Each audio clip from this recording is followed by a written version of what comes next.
नवरात्र में देवी दुर्गा और उनके 9 रूपों की पूजा की जाती है, जिसे देवी मां प्रसन्न होकर सभी की मनोकामनाएं पूर्ण करती हैं। इसके साथ ही सभी भक्तों की दुखों समस्याओं से मुक्ति मिल जाती है। नवरात्र शुरू होते ही देवी मां स्वर्ग लोक से पृथ्वी लोक पर अपने भक्तों का कल्याण करने के लिए आती हैं। नवरात्र में देवी मां स्वर्ग लोक से पृथ्वी लोक पर अलग अलग सवारियों में आती हैं और सवारी के आधार पर ही नवरात्र में शक्ति की देवी अपने भक्तों को फल प्रदान करती हैं। इस बार यह नवरात्रि 30 मार्च से शुरू होकर 7 अप्रैल तक चलेगी।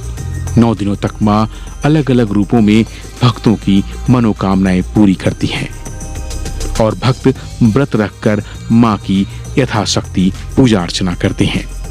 इस बार नवरात्रि रविवार से शुरू हो रही है, इसलिए मां दुर्गा हाथी पर सवार होकर भक्तों को दर्शन देने आएंगी। साथ ही हाथी पर वापस भी जाएंगी। ज्योतिष के अनुसार यह बहुत शुभ संकेत माना जाता है और इससे सुख समृद्धि बढ़ती है।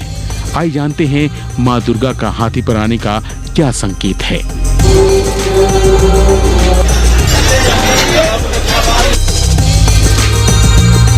हर बार नवरात्रि किसी खास दिन से शुरू होती है और उसी हिसाब से मां दुर्गा का वाहन तय होता है।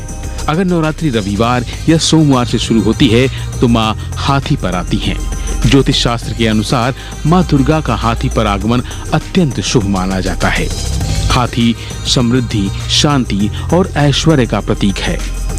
जब मां दुर्गा हाथी पर आती हैं तो यह संकेत देता है कि देश में अच्छी वर्षा होगी, जिससे कृषि में उन्नति होगी और धन धान्य से प्रचुरता रहेगी।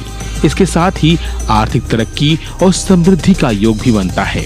चूंकि इस वर्ष मां हाथी पर ही विदाई लेंगी, इसका अर्थ है कि माता रानी के जाते भी अपने भक्तों को सुख शांति, धन वैभव और उन्नति का आशीर्वाद देकर प्रस्थान करेंगी।